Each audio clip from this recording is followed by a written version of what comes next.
Les élections ne changent rien de toute façon. Les citoyens ne sont pas écoutés par les politiques. Ces phrases vous sont peut-être familières. 57% des Français estiment que la démocratie fonctionne mal dans notre pays. 8 Français sur 10 estiment que la démocratie fonctionne de moins en moins bien. Ensemble, on va essayer de comprendre d'où vient ce malaise. La démocratie. Si l'on découpe le mot, ça donne démos, le peuple, et kratos, le pouvoir. Si l'on prend la définition, selon le Larousse, c'est une forme de gouvernement, un système politique dans lequel la souveraineté émane du peuple. Je sais pas vous, mais moi quand je pense démocratie, j'imagine ces mecs qui se baladent avec leurs draps autour d'eux, ou même un peu tout nus quoi. Bon, la cité d'Athènes, ça remonte un peu genre 5 siècles avant Jésus-Christ. Alors, le fonctionnement de la cité athénienne, comment ça se passe? Eh bien, les citoyens siègent directement ou tirent au sort un représentant, ils discutent ensemble des lois, ils votent les lois ensemble et ils rendent publique cette loi sur l'agora au centre de la cité. Cette démocratie, c'est l'embryon d'une démocratie participative, c'est l'ensemble des outils, des dispositifs où les citoyens sont davantage impliqués dans la vie politique et dans les décisions publiques. La démocratie, au sens de la cité d'Athènes, a ses limites. La première, c'est le fait que pour être citoyen, il fallait respecter un certain nombre de conditions, le fait d'être un homme, d'être libre, d'être d'Athènes, et de fait, on excluait 90% de la population, les femmes, les étrangers et globalement les esclaves. L'autre limite, c'est que ces lois, elles étaient décidées au niveau d'Athènes, ce qui est un espace assez restreint si on prend l'ensemble de la Grèce. Et puis il y a aussi le fait que les citoyens qui échangeaient sur les lois avaient quand même en commun un certain nombre de valeurs. C'était un groupe relativement homogène. Revenons en France, en 2016. Nous sommes en démocratie représentative, c'est-à-dire que le peuple décide de déléguer une partie des décisions à ses représentants. En France, par exemple, nous élisons nos députés lors des législatives. Une distinction s'impose à ce moment-là. En France, les élus respectent un mandat représentatif, ce qui veut dire qu'ils sont libres de leurs décisions et qu'ils ne sont pas obligés de tenir d'engagement vis-à-vis des citoyens. À ce mandat s'oppose le mandat impératif, qui est son contraire, c'est-à-dire que l'élu doit respecter ses engagements et qu'il peut être sanctionné s'il ne le fait pas, il peut être révoqué.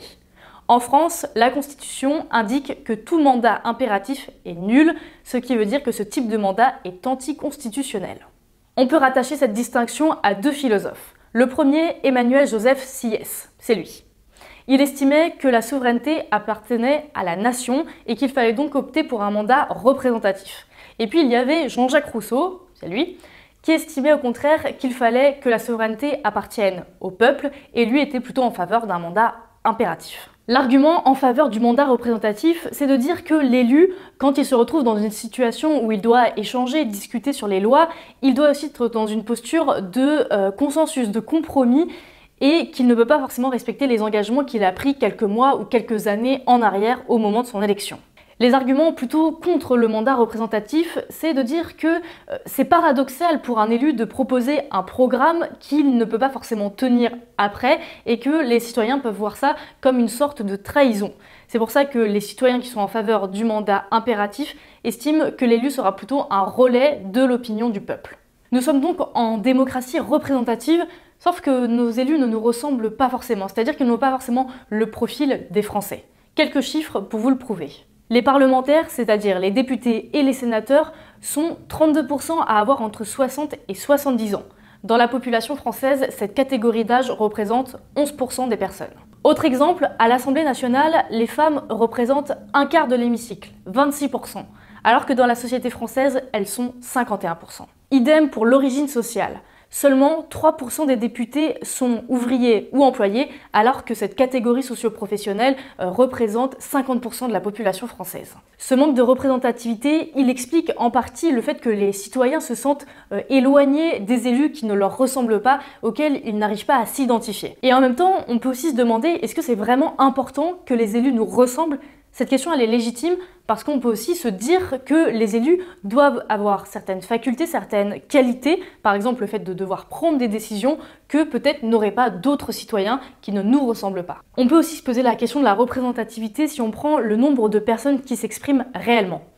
Par exemple, en 2012, le président a été en vérité choisi par 17 millions de Français au second tour. C'est la moitié des personnes qui avaient la possibilité de voter et de s'exprimer. C'est-à-dire que c'est un résultat qui ne tient pas en compte ni de l'abstention, ni des votes blancs, ni des votes nuls. Autre problème de représentativité, le cumul des mandats. En France, ça concerne plus de 80% des parlementaires. Et pourquoi c'est un problème? Eh bien, les citoyens le ressentent comme une logique de professionnalisation de la politique et comme une raison du non-renouvellement de la classe politique. En France, il va y avoir une loi qui va être appliquée à partir du 31 mars 2017 et qui a été votée en 2014 qui interdit le cumul des mandats, c'est-à-dire qu'un parlementaire ne pourra plus être à la fois parlementaire et à la tête d'un exécutif local, comme par exemple maire d'une commune ou président d'un conseil régional. En France, pour élire nos représentants, on doit donc aller voter. Hop hop hop, au bureau de vote, ou alors on donne procuration. En France, le vote, c'est un devoir, ce n'est pas une obligation. Vous avez le choix de ne pas aller voter. Dans d'autres pays, c'est obligatoire. Au Pérou, par exemple, si vous n'allez pas voter, vous devez payer une amende. Et donc là, vous vous retrouvez derrière le petit rideau de l'isoloir et plusieurs choix s'offrent à vous. Choisir un candidat ou voter blanc. Voter blanc, c'est estimer que sa voix a une importance dans le scrutin, mais vouloir montrer son désaccord vis-à-vis des candidats qui sont proposés ou du mode de scrutin. Attention, il faut bien différencier le vote blanc du vote nul. Le vote nul, ce sont ces bulletins où il y a plusieurs votes, par exemple, ou des bulletins qui sont raturés ou déchirés, où il y a un petit dessin, un petit toto sur le bulletin. En France, le vote blanc, il n'est pas reconnu de manière indépendante, c'est-à-dire qu'il est calculé avec les votes nuls. Pour vous donner une idée, à la dernière présidentielle, en 2012, les votes blancs et les votes nuls représentaient 2 millions de votes. Dans d'autres pays, le vote blanc est comptabilisé. C'est le cas par exemple en Colombie où s'il atteint un certain niveau, il est comptabilisé comme existant et comme majoritaire et une autre élection doit alors se tenir. Les mêmes candidats ne peuvent pas se représenter à la deuxième élection. Je ne peux pas vous parler de vote sans vous parler d'abstention. À la dernière présidentielle, en 2012, 9 millions de personnes ne sont pas allées voter contre 7 millions en 2007 à la présidentielle d'avant. Bref, vous l'avez compris, la démocratie n'est pas tout à fait satisfaisante aujourd'hui. Rappelez-vous des 57% de tout à l'heure ou des 8 Français sur 10. L'historien et professeur Pierre Rosanvallon estime qu'aujourd'hui, le vote n'est plus l'unique manière de faire démocratie, qu'il existe une contre-démocratie qui est une sorte de contre-pouvoir. Comment ça se manifeste? Eh bien, les représentants vont être soumis à plus de contrôle, à plus de surveillance, à plus de jugement et d'empêchement de la part des citoyens. Ça passe aussi par le fait que les citoyens ont besoin de représentants qui sont plus transparents, plus responsables. Pour soigner ce déficit de représentativité des citoyens vis-à-vis de leurs élus, la démocratie participative est souvent perçue comme une bonne alternative. Quelques exemples d'outils de démocratie participative. Le référendum. En Suisse, il peut être à l'initiative des citoyens s'ils arrivent à mobiliser un certain nombre de signatures de la part de leurs concitoyens. Le référendum, on l'a aussi connu au moment du Brexit. Les limites au référendum, c'est d'abord le taux de participation. Combien de citoyens participent? C'est aussi quelles informations sont communiquées en amont du référendum. Et puis il y a l'implication des citoyens avant le référendum et tous les échanges, toutes les discussions qui peuvent se mettre en place. Autre exemple de démocratie participative, c'est le tirage au sort qui a été expérimenté en Islande. Après la crise des subprimes, en 2008, les citoyens islandais ont décidé de tester le tirage au sort en tirant au sort 1000 citoyens pour écrire une nouvelle constitution. C'était en 2010, 6 ans plus tard, en 2016, le parti Pirate, qui est issu de cette initiative, est arrivé 3e aux législatives dans le pays. Alors, en France, la démocratie participative, elle connaît d'autres expérimentations. Première initiative, c'est laprimaire.org. Laprimaire.org, c'est une primaire en ligne qui a pour objectif de désigner un candidat citoyen sérieux à la présidentielle de 2017. Cette initiative, elle est partie d'un constat, c'est que les citoyens aujourd'hui ne se reconnaissent pas assez dans les candidats qui sont propulsés par les partis politiques lors des dernières présidentielles. En plus, laprimaire.org, elle expérimente un nouveau type de vote qui est le scrutin majoritaire et qui en fait repose sur un système de notation de la part des citoyens qui évalue, qui donne des mentions aux candidats et ça permet d'avoir un résultat qui est plus représentatif de la vie des citoyens. L'autre initiative dont j'ai envie de vous parler, c'est Ma Voix, pas Ma Voix. Hashtag Ma Voix. Ma Voix se présente comme un hack inédit de l'Assemblée nationale et le but, c'est un peu le même que laprimaire.org dans le sens où il y a une volonté de présenter des candidats citoyens. Ces candidats, ils seraient donc choisis par les citoyens et après ils représenteraient vraiment les positions des citoyens qui donneraient leur avis sur une plateforme en ligne sur les projets de loi qui sont en cours. Bon, alors l'élection des députés c'est au mois de juin, mais Ma Voix a déjà pu expérimenter cette initiative au mois de mai à Strasbourg car il y avait une élection partielle d'un député. Comment ça s'est passé? Eh bien, leur candidat est arrivé 7e. Là, vous vous dites, bon, 7e, c'est pas terrible. Eh bien, ça représente quand même 4% des voix pour un candidat qui n'était connu de personne.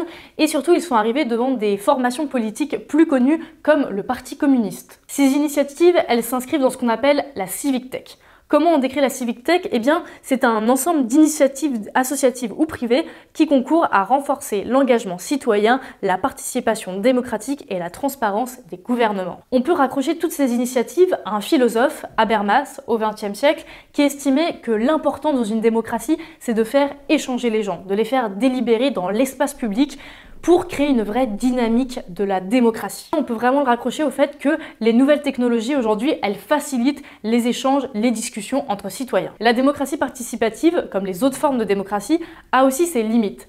La plus grosse, la plus dommage sans doute, c'est que tout le monde aujourd'hui ne se sent pas légitime à prendre part au débat.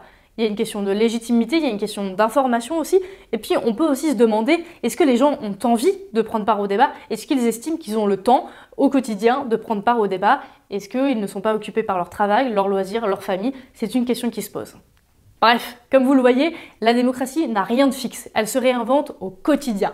Et donc, moi, ce que je veux vous dire, c'est pas une morale, c'est juste que l'important, c'est de se saisir du sujet, de s'y intéresser et de voir quelle démocratie vous avez envie de construire et dans laquelle vous avez envie de vieillir.